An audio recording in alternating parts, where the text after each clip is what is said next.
Bonjour à tous, j'espère que vous allez bien. Tito et moi, on va super bien.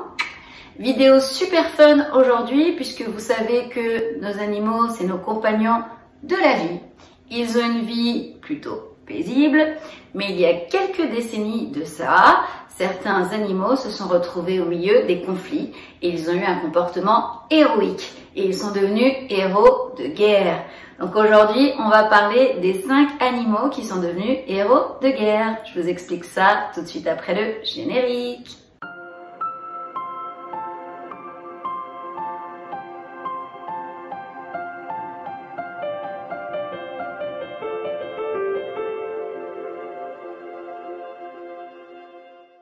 Avant de poursuivre cette vidéo, je voudrais remercier tous mes petits abonnés. N'hésitez pas à liker cette vidéo et mettre un beau pouce bleu en dessous pour nous encourager, Tito et moi. N'hésitez pas à vous abonner si vous ne l'êtes pas encore et à activer les petites notifications, la petite cloche. On continue. On va commencer par le chien Study. Study a été trouvé sur le campus d'une université par John Robert Conroy. Cet homme a donc récupéré le chien. Lors de l'entrée des États-Unis dans la Première Guerre mondiale, le chien monte clandestinement à bord de l'USS Minnesota. Son rôle fut alors primordial pendant les offensives. Il était capable de trouver des soldats blessés dans le No Man's Land. Il pouvait également prévenir de l'arrivée des obus puisqu'il les entendait avant tout le monde. Ce fabuleux chien a même capturé un espion allemand. Alors en effet, un jour, il entend une personne parler en allemand, il se met à aboyer, il s'approche vers elle et il la mord au mollet. Les soldats américains arrêtent alors cette personne qui avoue être un espion allemand. Après avoir survécu à une attaque de gaz, il devient même capable de prévenir les attaques au gaz moutarde. Au-delà de ses exploits, il était aussi d'un grand réconfort pour tous les soldats. Après la guerre, Study devint une star à son retour aux États-Unis.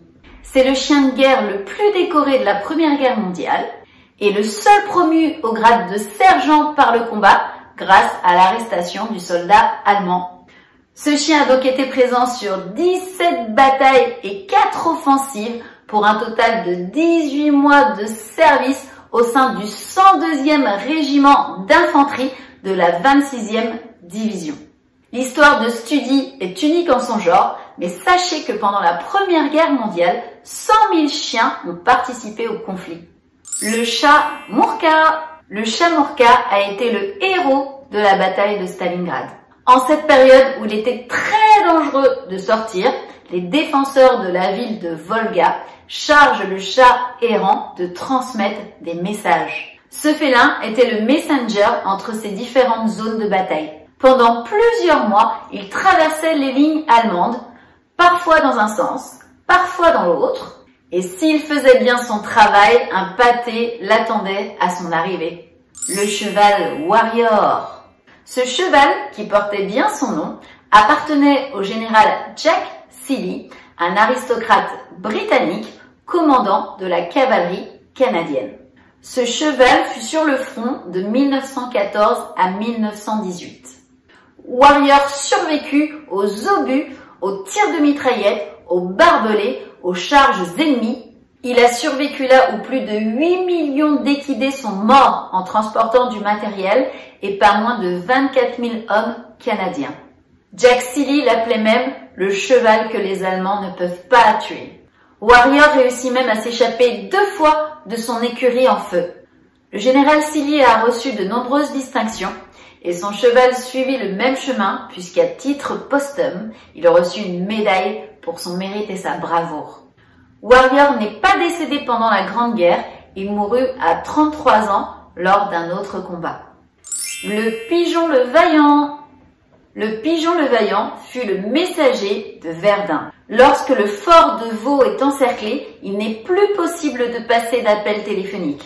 Le commandant Raynal, qui avait 4 pigeons, compte sur eux pour envoyer les messages. Les 3 premiers pigeons sont envoyés, mais ils échouent. Le 4 juin 1916, la situation est fichue. Le commandant Raynal décide alors d'envoyer son dernier pigeon pour demander une opération de dégagement. Le Vaillant prend alors son envol sous la fumée des tirs ennemis. Il arrive mourant au colombier. Malheureusement, la demande du commandant n'aboutit pas, mais le vaillant pigeon qui était arrivé à destination avec le message reçut une bague d'honneur avec une citation à l'ordre de la nation. Et on va finir avec le chat Simon. Cette histoire se passe à Hong Kong en 1948. Un matelot se lie d'affection pour un chat de gouttière qui décida d'appeler Simon. Il décide alors de l'embarquer dans un navire de guerre.